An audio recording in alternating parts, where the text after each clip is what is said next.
welcome back to another episode of Fun. It's your Chuckle King, as always, Dan here, to bring you chuckles to your ear holes on this auspicious podcast. Nathan used that word last podcast, auspicious. He still doesn't know what it means. But it's a great podcast. It's going to be, oh, God. Nathan, are you okay? What's going on over there? I am preparing for a Arctic trip. Whew, I got to get ready. With your Animal Kingdom animal menagerie plush? My Merry Menagerie plush. We're all set to go. Oh, because we have, I see where your bit's going now, because we have a special guest today, the co-founder and managing director at EverBlue Expeditions. It's Christine. Christine, I'm not even going to try to say your last name. No, wait, I am. It's new. She's getting used to it, too. It is new. What was your old one? McAllister. Much easier. Oh, yeah. We all seen Home Alone. We know how to say that, you know? Exactly. Exactly. But Christine, you go to the Arctic, right?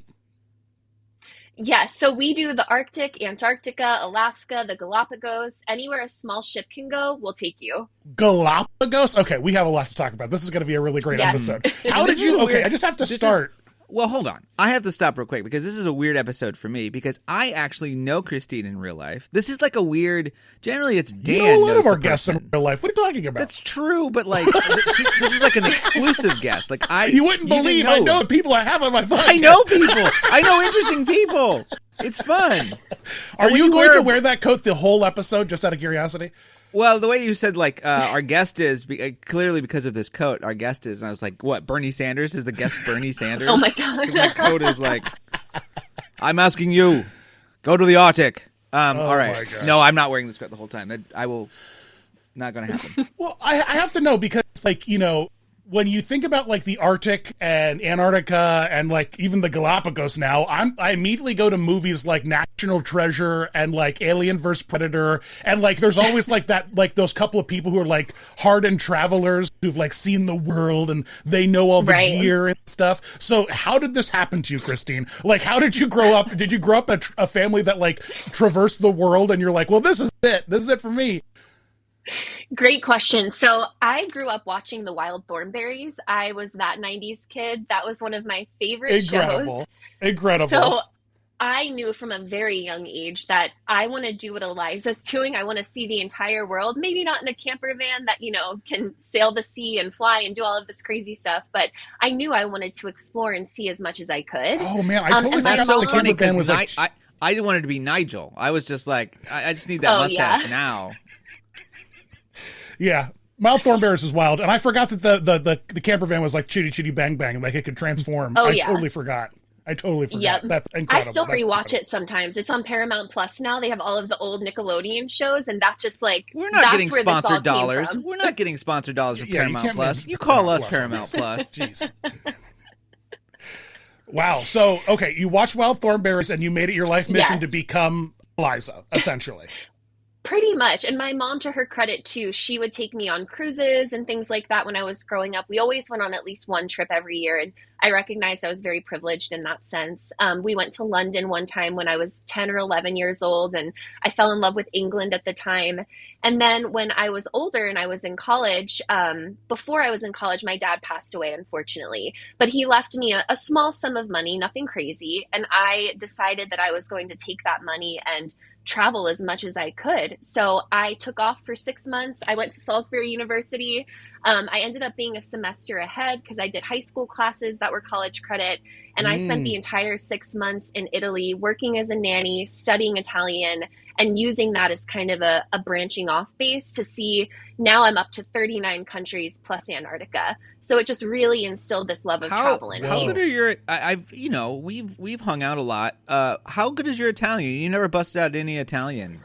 I know. I would say it's very elementary because this was also almost 11, 12 years ago now that I was actually studying. And when you don't use it, you lose it. But every time I go back within a day or two, I find myself, especially after an Aperol Spritz or 3, kind of rolling back into it. You know what they say about Italians? Like, you try to get out, but they pull you right back in. You know. Oh, yeah. Mm-hmm.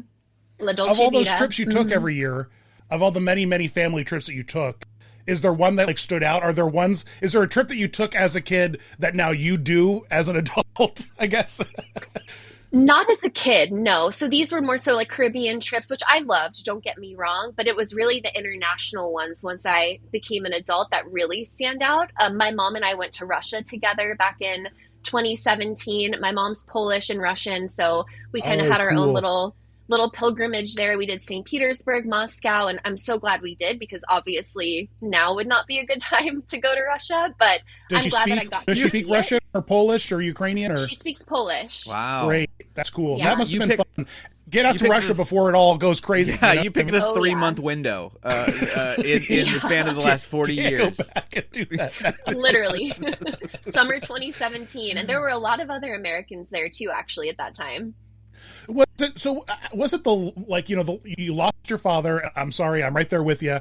Lost your father, had some money, started traveling, became an Italian nanny. Was that like the thing that kicked off like the inevitable domino fall that got you to EverBlue expeditions? Because I heard Nathan told me you went to college for social work. So unless you're like, doing social work for vacationers, which we need sometimes. We totally need. Nothing. Anxiety doesn't come out any more than it does on vacation sometimes when you have a schedule and things to do. Very true. So how did you become a social worker that now goes to the Galapagos Islands? How did that even happen? So I did get my bachelor's in social work. I did that for about 6 months after I graduated college, not high school. It was a great job. It was rewarding in its own ways, but it was very challenging. Of course, I have so much respect to anybody who's in that field because it takes a lot of patience and, empathy and qualities I like to think that I have and possess, but there's also so much that you just can't do as much as you want to help people. There's so much red tape that's in the way. And I decided, I don't think this is for me. I know I just spent 4 years studying this and I really wanted to help people, but my heart isn't in this. I feel like I'm not making as much of a difference as I really wish that I was. And so I gave my 2 weeks. I ended up flying down to Miami and I said, I'm just going to spend a weekend in Miami and lay at the beach and figure out what I'm going to do with my life. I had some savings and I was posting pictures while I was there. I also had a little travel blog. I no longer have it, but I was kind of blogging all of my European travels, even domestic travels that I was doing, recommending different local spots, hotels, some of the things I loved. And a girl that I went to college with, her name's Kara. She was working for a travel company at the time and said, you would be perfect for this. And I hadn't even heard of it before. I had always just assumed if you wanted to work in travel, you had to be a flight attendant, work at a hotel, or be just kind of a run-of-the-mill travel agent. And none of those were things that I really wanted to do. And she told me that they specialized in designing completely custom packages for European travelers. And I'm like, that's something I could do. I've been to all these countries. I love Europe. I love helping my friends and family plan trips. So I started there.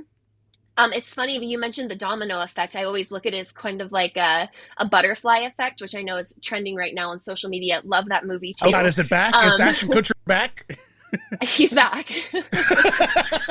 Well, it's my fault, Dan. I killed a butterfly, and now Ashton Kutcher's back. On the set of 70s show, I killed a butterfly, and now Ashton Kutcher's come back in 2025. Oh my God. That's amazing. Oh, so the company that your friend recruited you for was kind of like expedition based. It was like... It wasn't expedition. Oh, okay. No. It was customized then. It was like a custom, Burger King have it your way vacation. Yeah. So we were pretty much working with people using our own experience and knowledge, figuring out what they want to see and do. We would take all of that information and truly from scratch design their entire trip from start to finish, book it, manage it, give them recommendations and a nice daily itinerary. But it's not any kind of rigid group tour. They're going at their own pace. This trip is just for them. And I did that for almost 5 years. During the pandemic, it was hard in the travel industry. I parted ways with that company. But people that I had worked with there had formed another company called Juniper Tours. And I currently work there as well while we're building and growing EverBlue expeditions too. And my business partner for EverBlue was one of the former owners of the initial travel company that I worked for. And now he has an entire collection of brands that are all travel based and super successful. So Nathan knows this more than most. Last summer, I was just kind of in this weird place where I was really unhappy at my last job. I felt like I'd hit my growth ceiling, and I knew I wanted to stay in expedition travel. But my last job was kind of the only company that was really out there matching people with the right kind of expedition for them and representing all of the ships that go to these regions. And I felt like there was room in the industry to have not just that company, which has kind of dwindled down over the years, but have something new and fresh, and people who are really passionate about this and not just trying to sell you the most expensive trip. We want to actually match you with a trip that matches your budget, your goals, your preferences, and what you want to see and do. And so I spoke with my partner now, who was one of the owners of Juniper too, and he was interested in starting an adventure travel company, and we kind of came together and collaborated, and now here we are with EverBlue.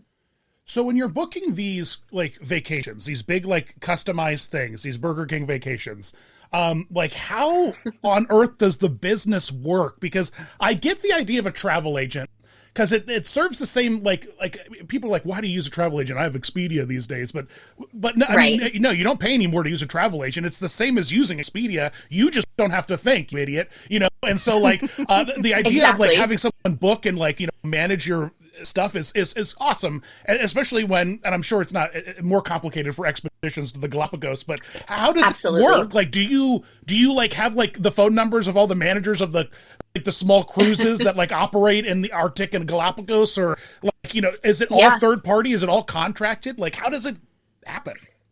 Great question. So it's very different for the custom travel companies, like the initial one I worked for and like Juniper Tours that I'm currently with. It's a very different type of business model. For the expeditions with EverBlue, what we do is we represent all of the ships that go to these places. So we reached out to them directly, set up a business agreement with them. So then we can sell their product to our travelers. So we don't own any ships. We don't operate any trips ourselves. What we do is we represent all of the ones out there that do. We have a really good working relationship with them. We do extensive training with each one so that our team is truly incredibly knowledgeable when it comes to selling their product. And then we take all of that knowledge we have about these, 30 plus vendors out there, figure out what our clients are looking to do, and then match them with that. Gotcha. Now, these vendors that are out there at the Galapagos or the Arctic and stuff, are they doing other things other than tourism, other parts of the year, or are they all tourism based? And like, and when you're not using them, someone else has booked them essentially. Yeah. So, for places like the Galapagos, that is a destination that operates year round for expeditions. But then for other places like the Arctic and Antarctica, they only operate seasonally. So the Arctic is always during our summer and Antarctica is always during our winter. So it does vary. And during those off seasons, they're not running trips to the destinations. They're really just focusing on preparing for the upcoming season. Gotcha. I can't imagine the sad soul who's like, hey, it's wintertime. I know what we should do. Let's go on vacation to Antarctica. Well, it's their summer. So yeah, I want to just put a pin in like all the planning, like Antarctica during the summer, or Antarctica during the winter, or these places that we go during the are they tolerable? Like, is it? I can't imagine it's warm in Antarctica during the winter, but like, what is the like? Tell me like what these places are like. Yeah. So in Antarctica, when we go, which is usually around November through March, that's kind of the only season that you can go. And I'm sorry, can you hear a phone ringing in the background? Nope. No? Okay. My work phone is ringing through my headphones, so I didn't know if you guys could hear it you're too, good. but And I'm I glad apologize. that it is not. I apologize too. My beautiful little kitty cat won't leave me alone, so I'm super distracting over here. I'm really sorry about that. You guys are like talking. Ringing and Oh no! Yeah, Someone's booking. No, Someone's looking for a trip to Antarctica. Well, I was gonna say that's it's tetanus, or what's the thing with the ear problem? Tinnitus. Tinnitus. Yeah. Tetanus. Yeah. Tetanus. Oh, I stepped on a rusty rake. My ears won't stop ringing. Right. I'm sorry. It's not. I don't have a doctorate in medical ear stuff. I'm not a doctor. Anyway. So you go like November to March. Yeah. What is the temperature like? Am I still going to be like bundling up like I'm a lunatic? Oh yeah.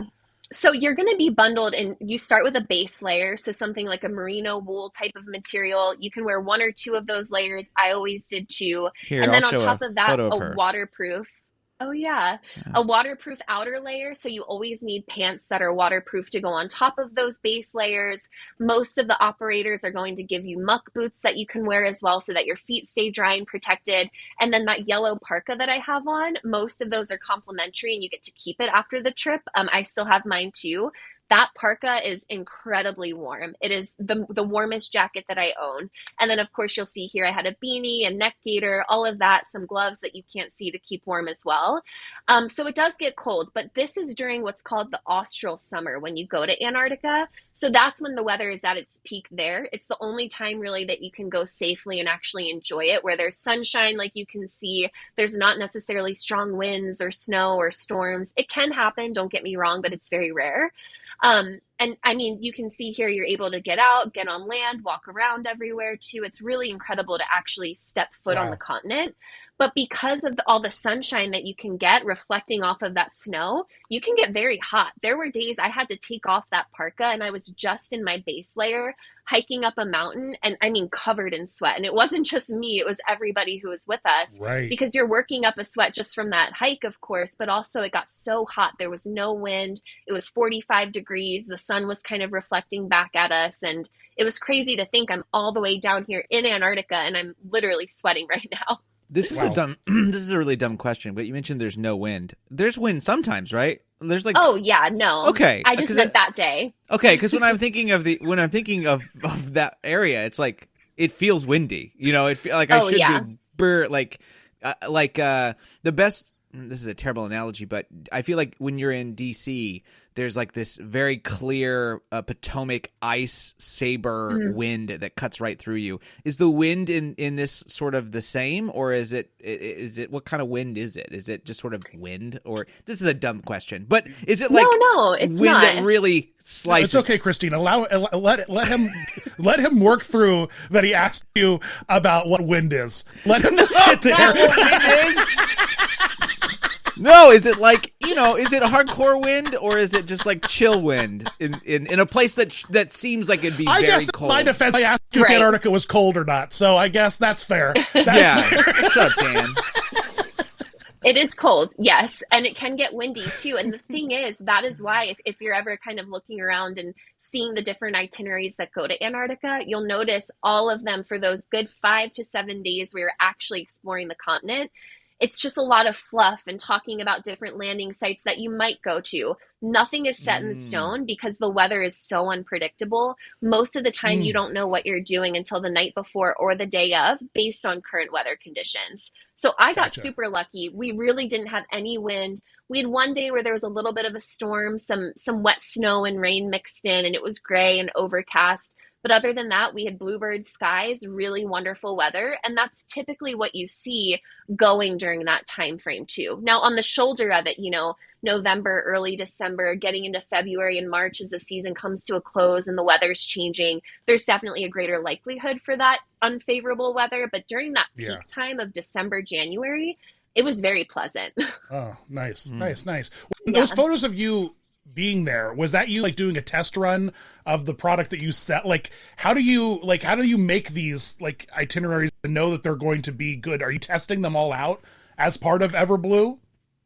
No, so all of the itineraries, I mean, they're really the same and they're not set by EverBlue. They're established by the actual shipping operator who's running it. And again, it changes. So any itinerary you're seeing online, it's a lot of beautiful descriptive verbiage about what visiting Antarctica or the Galapagos or Alaska is like. But it's not giving you a specific at 8 a.m. you're going to set foot on this part of the continent and see this landing site and visit this old research hut. It just doesn't go that way. So it's very anti-normal cruise in that way, because a normal cruise that you take is like, hey, breakfast is here and this is this.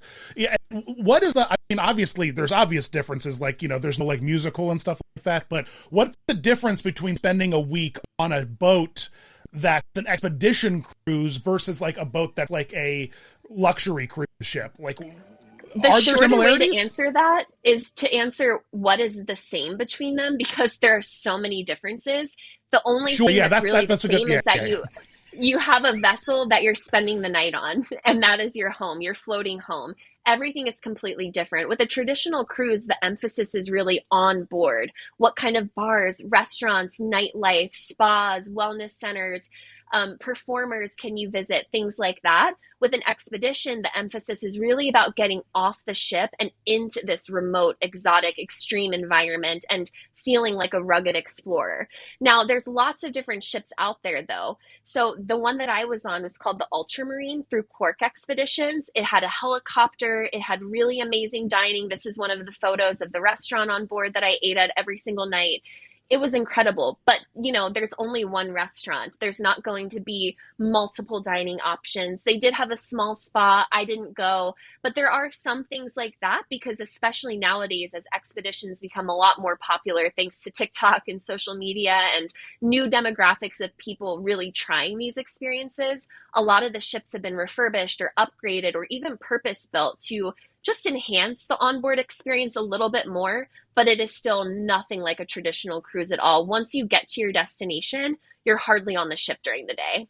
Cool. Christine, did you ride in one of these James Bond helicopters? I did, yes. I did a 20-minute flight scene tour is what they're called. Oh, so that's probably where you got these pictures. These beautiful. Yes. Or this is a video, actually. Yeah, this is crazy. Can you? So Dan, I got to see it from above, from in the water, from on the land. It was incredible. This is kind of the distinct difference, I think, Dan, too, is like there's no helicopter on a Disney cruise. There isn't, but there are expeditions you can book at True. Locations where you can do things, yada yada yada. But I like that kind of. It's a bare bones cruise ship. It's like you're on the it's like you're in the first 15 minutes of the Titanic film. I recently watched it. It takes 25 minutes to get on the Titanic. That's a bad analogy. We don't say the T word. Oh well, it's fine. I watched the Titanic 3 days before getting on a 7-day cruise. So I was like, what am I doing to myself? No, but yeah, but did the cruise pass ice, Dan? No. Yeah, a Caribbean ice. It was real cool. Those are called that's coral, Dan. You confused. Coral is not ice. No, I dig that. Are there?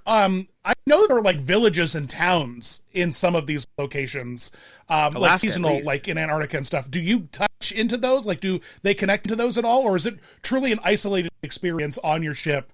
Yeah, For Antarctica, it's definitely an isolated experience, similar to the Galapagos too. I mean, you're in these very remote, incredibly protected places too.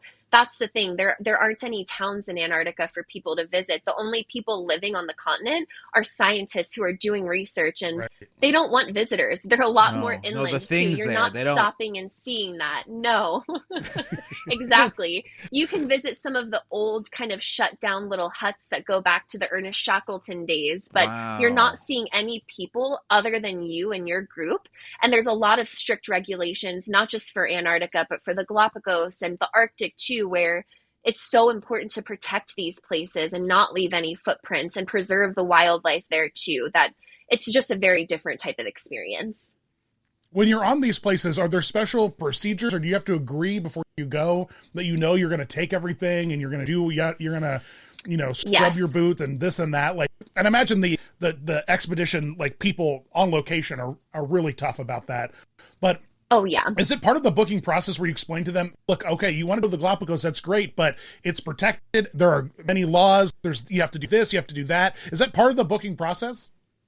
Oh, yes, absolutely. So depending on their destination, we'll always make sure to go into what those regulations are. But also, as soon as they get to the ship, they have an expedition briefing, no matter what the destination is, where the expedition team on board and the expedition leader too, maybe the captain as well, is also going to touch on what those regulations are, why it's so important to follow it, and how they're going to be implemented on their trip too. So for example, every time we got back on the boat from Antarctica, there was always a little bit of a queue for our Zodiac getting on, where we did have to have our boots cleaned in this special machine that completely sanitized it. That way we didn't take any penguin guano or anything like that back onto the boat and potentially have an issue. Similarly, when we got on the ship, our first day at sea, anything that we were going to wear off the ship, so beanies, neck gaiters, gloves, scarves, whatever it may be, we had to take down, and they were thoroughly inspected to make sure that there were no bugs or seeds or anything that we might possibly bring into that environment that could disrupt it. Sure. Antarctica thriving with bugs and seeds. Yeah. Right. Christine comes back. She's like, I dropped an apple seed, and now there's just trees everywhere in the Now Arctic. There's an orchard in Antarctica. Right. We do have some photos. Speaking of, not penguins, but of animals. Do people eat penguins? Just out of curiosity, is that something people eat penguins? People eat penguins. I would hope not. Don't they? It's just a water bird, right? It's like just a water chicken, a cold chicken. Oh my God. A majestic water chicken. They did hunt these for a while, which, if you're seeing on the screen, are I assume this whales. is which kind of whale is this? Do you remember? I don't remember this exact one, but that was one.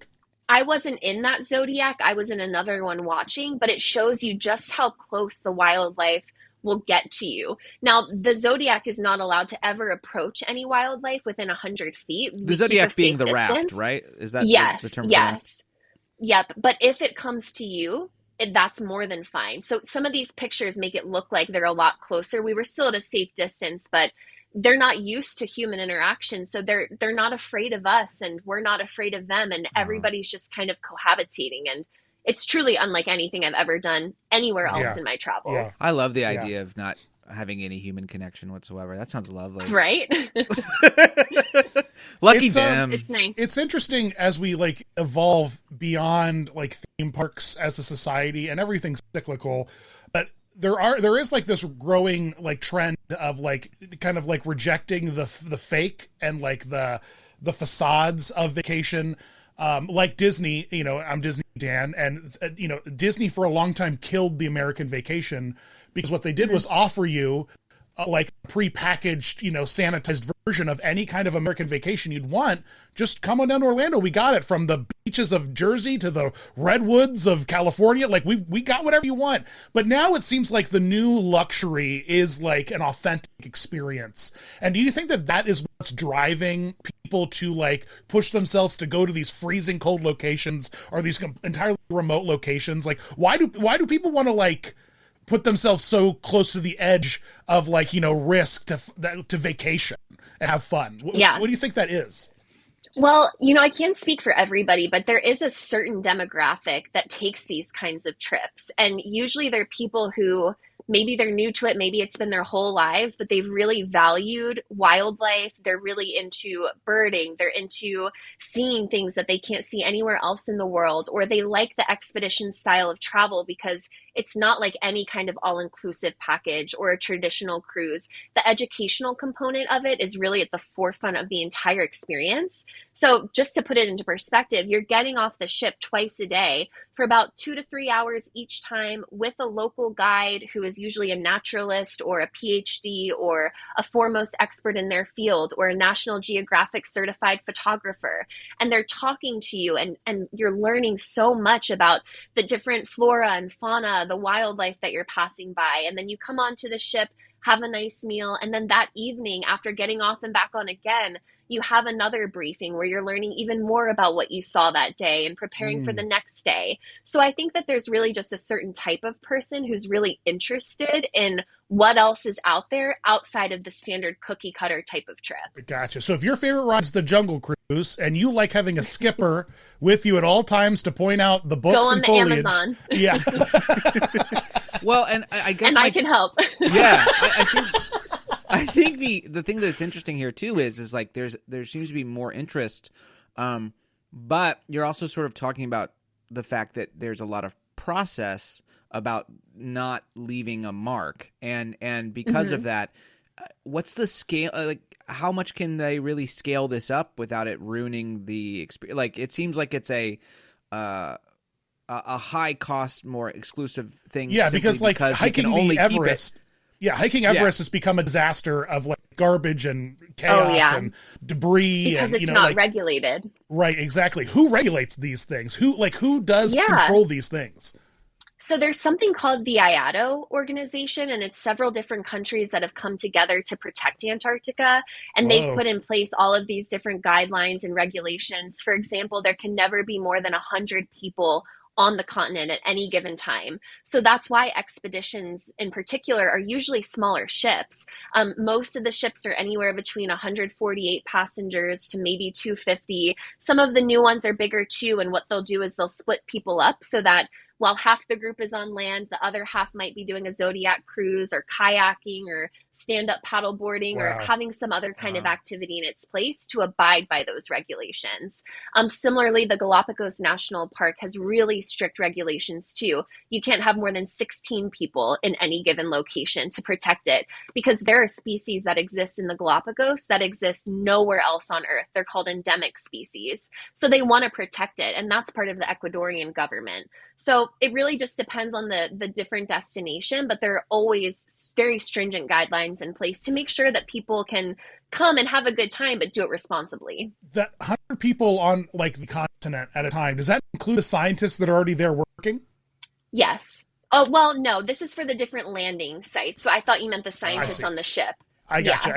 Okay. Can you imagine if it was just 100 for the whole continent? It'd be like, you put 100. There's a bouncer. You put There's a bouncer standing at the edge of Antarctica with a red rope, being like, "Are you on the list?" There's 101, and it just starts pay the cover. A little bit. They're like, no, it's too heavy. Did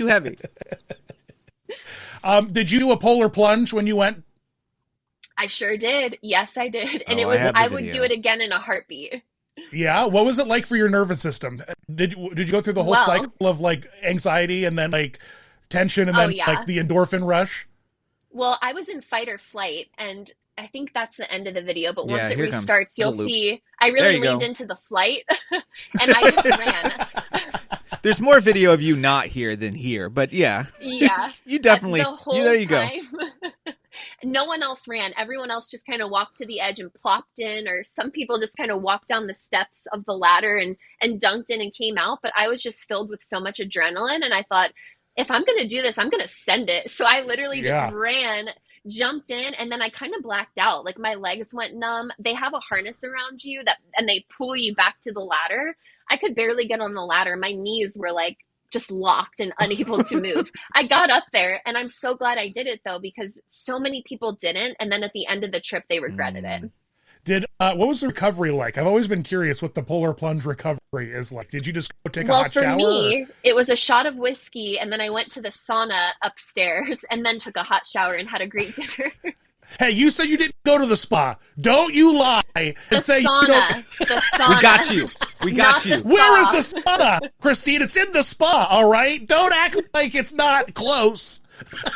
Here, I think I have. The sauna was open to everybody. The spa was a little bit pricey and out of my budget. Here you go. This looks like. Yeah. Well, the video's not working now, but yeah. I'm curious about budgets, if you don't mind me asking. Like, a lot of families will invest, easily $10,000 to $15,000 to go to Disney World for, 10 days. How accessible are some of these things? And are there more accessible expeditions as like starter expeditions to kind of get a feel for it versus I imagine going to Antarctica or the Arctic is quite pricey. Oh, yeah. So that's why I always like to compare myself and what we do with my team as realtors in a way, because people are coming to us. They're telling us what they want out of the trip, how they want to feel, what they want it to look like, but they're also telling us what they can spend on it too. So that really does go into what options we would offer them. And that's why it's so important that there is a company like us that works with all of the different options and is really knowledgeable about them too. Because some of the trips, I would say a standard trip on a nice, boutique kind of ship with maybe there is a nicer restaurant or a spa, I would estimate that would start at around $12,000 per person based on double occupancy, not including your airfare. But there are some more budget friendly options too, where if you're getting a good promotion, if you're open to sharing a cabin with a couple of other people of the same gender, you might be able to go for $6,000, $7,000, $8,000 total. But that ship is much more rugged. It's more of an authentic kind of research vessel. There's no frills. It's clean and comfortable, but you're not going to have a sit-down plated dinner. Well, nicer than that, but yeah, pretty much. Yeah. Okay, interesting. So it is actually more accessible than I thought. For the price of one stay at the Halcyon, a Star Wars Halcyon hotel, you could potentially get yourself to one of these remote locations, and that's kind of interesting. And that's real. Yeah. Yeah, that's real. Yes. That's real. Hey, they had an environment simulator that was very real, Nathan. You go out to that environmental simulator, and it feels like you really can see the sky. It was crazy. That's true. It's certainly not. What are your tips for going into these expeditions? Because it's not like, make sure you have an autograph book for Mickey to sign or whatever. Like, what do people need to gather? The penguins other than sunscreen, which I assume is very important with all that reflective white light down there. I bet you can get cooked down there. There was a guy on mine who was just like blistered all over his face. Bro, no way, bro. It was bad. Just paint your face at that point just to keep the sun off. Honestly. So what do we bring? What do we pack? Other than like you mentioned about like long johns and, gloves and a gator, that kind of stuff. Well, bring an open mind. That's the first thing I always tell people, because everything is subject to change, truly. Nothing is going to go as planned. So you have to be flexible and adaptable and understand, again, there is no set itinerary that you're going to follow. You have to understand that where you do go and what you do see, that was determined because it's the safest and it's in the best interest of every on the ship. So that's the first thing. Do you say that because I think there's an expectation, as we've talked about cruise lines and stuff, that like, I am paying for this, right? So it's a you give me this sort of scenario. Whereas I wouldn't say that you're getting complaints necessarily, but I would say you're forefronting what could become a problem. Because it's such a different concept than setting proper expectations is really what it is, because it's not like a cruise where there's different excursions that you can pick and choose from. Once you're on board, you're doing everything. Now you can participate in as much or as little as you'd like. You don't have to do everything. I tell everyone, do as much as you can, say yes to everything. That's another thing I really push on to, because you don't want to come home and regret not trying something after the fact. But it's a very different, it's not a la carte. It's not where you can pick and choose and upgrade and it's those like kinds of things. Your parents and you're are following a teacher.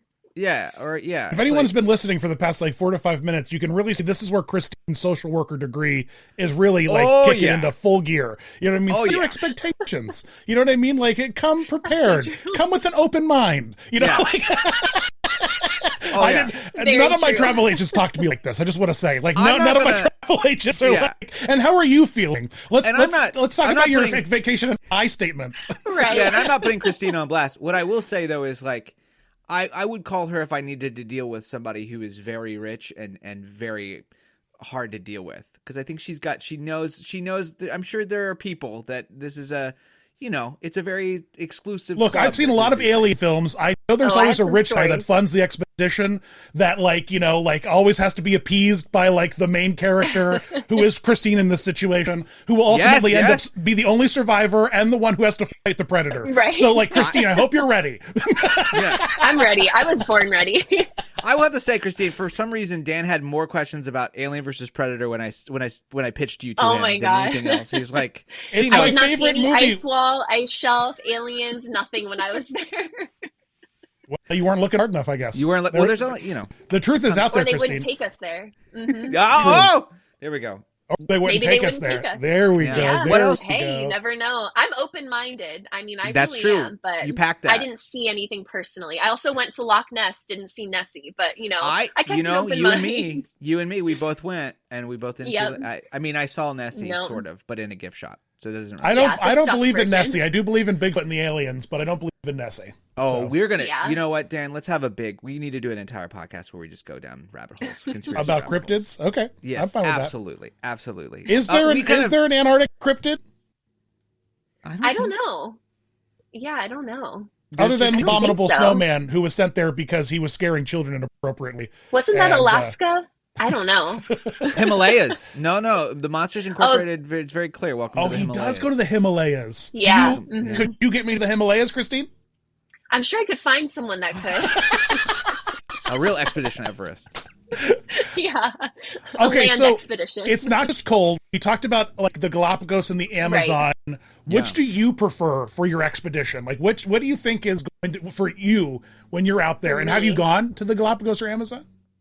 No, so I haven't gone to the Galapagos or the Amazon yet. And it's funny you say that because that's something I was just talking to my husband about. I'm like, that's the next trip that I want to do. I want to go down to the Galapagos because I've had so many clients go at my former company. I had team members and the owner of our company go to, and they say it is unlike anything else that you could ever see or do, even better than Antarctica in some respects too. So I'm definitely more of a warm weather type of traveler. So I think that that would be my kind of preference. Nice.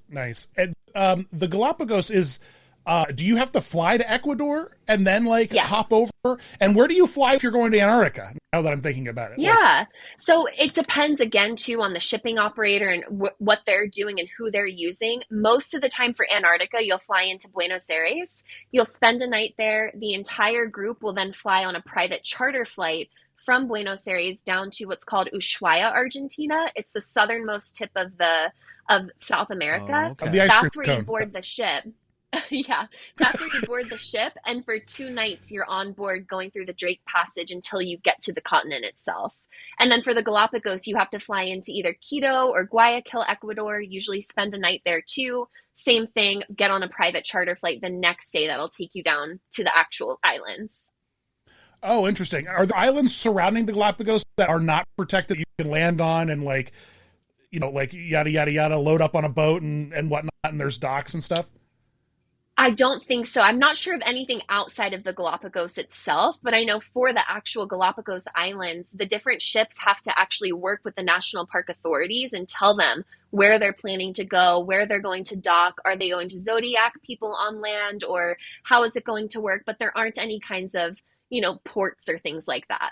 Oh, interesting.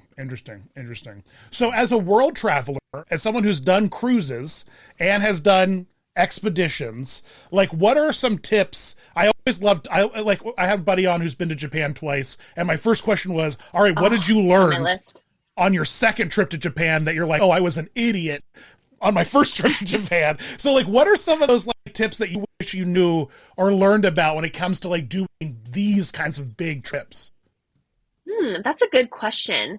See, so much is already thought out and planned for you that you really don't have as much choice in the matter, if you will. I mean, once you're on the ship, you're following whatever they're doing. Again, I'm a broken record, but it just depends on, what the weather's like that day, what's available, what's safest to see and do. I don't think you're a broken record, because that's actually an interesting point in that, part of the experience is submitting to the experience. And that it's not like you could say oh, well, make sure you bring a couple extra quarters or whatever because you might want to do this. It's not like there's no tips like that, because the entire expedition is designed to have all of the tips that you wish you knew in advance taken care of, because they're the people who are doing it all the time. And you just have to literally, it's a very submissive sort of vacation in a way, because you are at the whim of Captain Jack and Mother Nature. And Mother Nature, Gaia herself.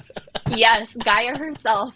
Oh my goodness, that's incredible. Now, do you still take vacations to Kentucky or whatever? Do you still go to normal places? Not Kentucky. Probably not on my bucket list, but yeah, I do. I'm going to Seattle. What's wrong with Kentucky, Christine? Summer. Shots fired. Is there something with Kentucky that you have? It's lovely. It's just not on my priority of places I want to go. In the map of America, when it looks where they make it look like a man, Kentucky is the piece of chicken that the man is frying. You understand? It's an iconic state. You're going to. You said you're going to Seattle, or coming back from Seattle? Going to Seattle again this summer. So me and Alec will be going. We go every summer. I've been going the last, I think, 10 summers out there. My best friend lives in Seattle. Well, in Tacoma, but Fraser Crane? near Seattle. What's that? It's your friend Fraser Crane that lives in Seattle. Is this a reference that am I super old? Nathan, no one cares about Frasier, man. I have no idea what that is. No one cares about Frasier. I don't know who. And you think Christine is a Frasier enthusiast of all people? Oh, look, I didn't grow up watching it. Clearly it's no popular, one did. Dan. It was a show for 70-year-old men when they brought it back for 2 seasons and then it got canceled. Clearly it's very popular. Oh no. No, it's not popular. It's not popular. So do you only go to, so by going to Seattle, so it seems like you only vacation to places where there's boats and cold water. Is that true?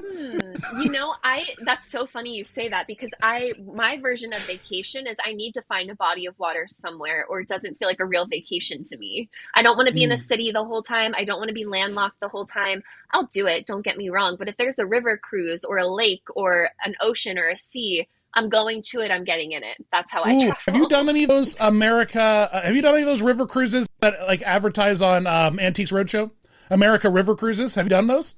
They have one, Amma Waterways. Yeah, that's really popular. That goes all through Europe too, on the Rhine and things like that as well. But those are for also a very different demographic and not necessarily one that I would go out of my way for. You're not 60 years old, is what you're saying? Yes. You're not bored of retirement? We gotta take over the Rhine and make it for hipsters. That's what we gotta do. We gotta do Rhine cruises for hipsters. There was a great thinker back in the 30s who also wanted to take over the Rhine and make it for hipsters. So, oh my God. I wouldn't say just great be careful, thinker. Nathan. Just be careful. I think you need to be careful. You say great thinker. You need to be careful. You need to be careful. I'm sorry, Polish, Christine. So I'm out of this. Yeah, see, Christine. The thing is if you podcast long enough. Christine, epic tag there to that joke, Christine. What a singer. Legendary. My family members are in their graves right now. Just like, stop talking. Yeah. So at the end of every episode, we usually chat about some fun things that we're doing that have nothing to do with what we just talked about. Okay. And and nothing to do with Kentucky either, so don't feel like you're obligated to speak on Kentucky. Darn, I was going to use that. Nathan has left the studio. Oh, he's back. I'm just getting my thing that I want to with a stack of books. Yeah, books. It's fun. For me, what I'm doing right now that's fun is I hate being an adult, because for me, fun's like, oh, I got to buy a new iPhone. Well, this will be fun. I haven't bought a new iPhone in 5 years. Okay, I wonder what new things because I'm not paying attention to iPhone speeches, you know what I mean? Those what TED talk about iPhones. I don't care. So I just wander in a fugue state to an iPhone store and be like, what's new? And now they changed the cord for the bottom of them. I didn't know they did that. I gotta get a set of new cords. Apple, stop. So that's what I'm doing for fun, shopping for phones. It's grueling. That's not fun. That's not fun. It will be fun when I have my phone afterwards, though. You know, True. It takes beautiful photos and it runs fast. You know, that kind of stuff. So the fun will come on the other side of me doing this grueling old man task that I'm currently doing. Dan, of all the ones we've done at Fun and Tell, that one sucks, man. That's a bad Fun and Tell. No way. Everyone loves getting a new thing. Everyone loves getting a new thing. Everyone. Okay, fine.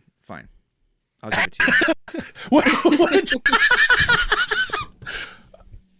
What am I having fun with? Yeah. What's your pile? I'm having fun with. This is very much in the realm of what we've been talking about today.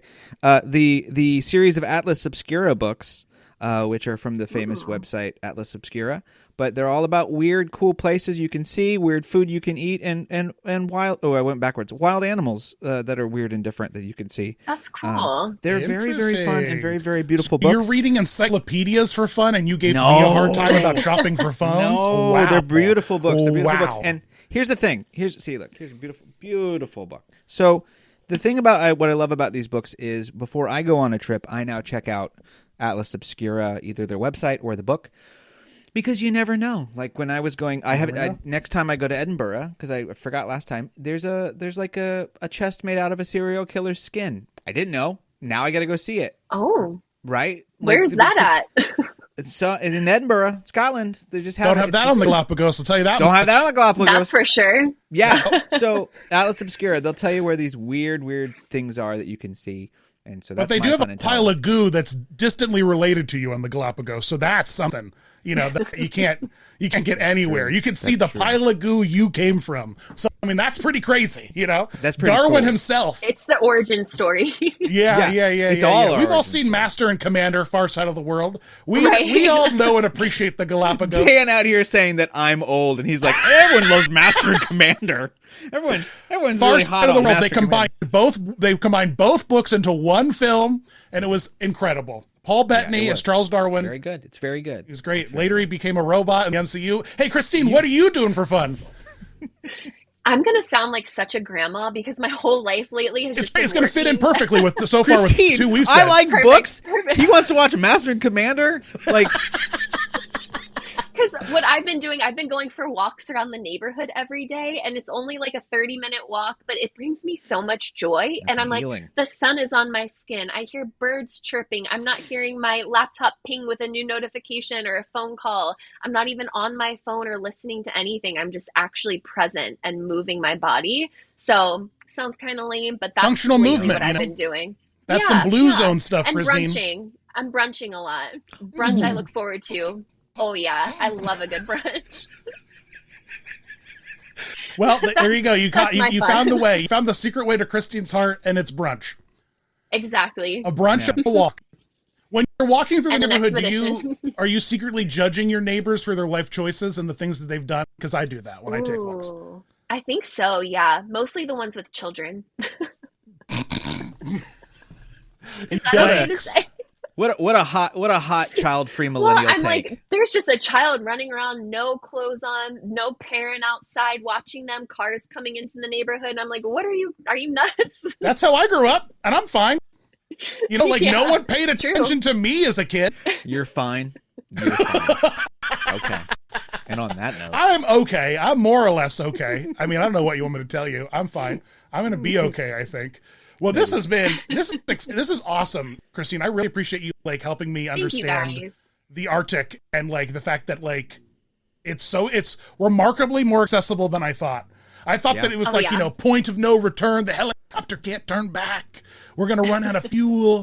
It's dangerous. Well, I guess it is dangerous. Can you speaking of children, could you bring your kids to the Arctic? Is there options for that? You can. Usually the minimum age is around 7 or 8, though, because they have to fit in the life jacket. They have to be safe in the Zodiac, things like that. If they're too small. Yeah, no, the polar bears are no joke. You have to maintain a big distance from them, and you can't go anywhere without a guide. Bears are no joke. Just period. That's just it. Bears in general. It's pandas. Pandas are fine. It looks cute. It's not going to be. Pandas are fine. Pandas are also pretty vicious, I hear. I go kiss a panda right in the head. It'll smack you. I would too. I would let him smack me as well. Mm-hmm. I feel like this was worth it. I died by pandas. I look forward to the next time you're back on. Yeah. And there's a panda kissing expedition that you have greatly researched and planned for everyone. Making the itinerary fun. Yeah. Hey, yes. I think that a lot of people would buy an expedition where they could kiss a panda. I'm just saying. Honestly, I think so too. I don't want to, and I don't want to make things up, but I think that there's some real value there. Christine, what's your favorite theme park? Now that I know that you're a world traveler, before we end, I have to know, since like you deal with all of this. Everyone hates when I say this, but I love Hershey Park so much. I think it's nostalgic for me. I love chocolate. That's my favorite treat. I eat something chocolate every single day. I know that's not healthy, but I don't care. So I would say Hershey Park. Christine out here I love chocolate and walks. And chocolate and walks and brunch.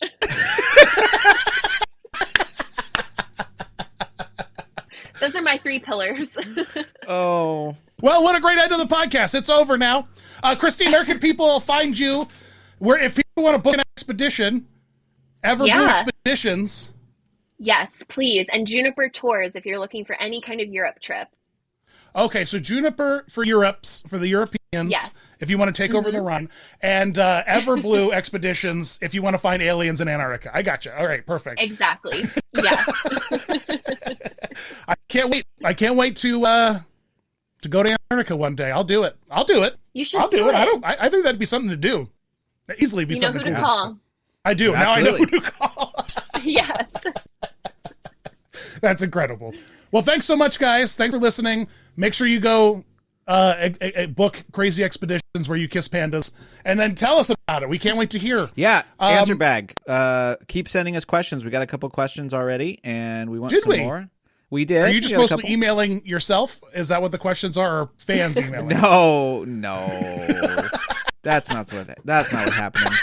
And we are getting those. Ask you, buddy. I'm just saying. Those are coming in at funfunfunpod@gmail.com. So if you have a question that you would like Dan and I to answer, with a big answer bag question, that's funfunpod@gmail.com. Now the podcast is over, so you can stop listening. Bye, everybody. Bye, guys. Thank you.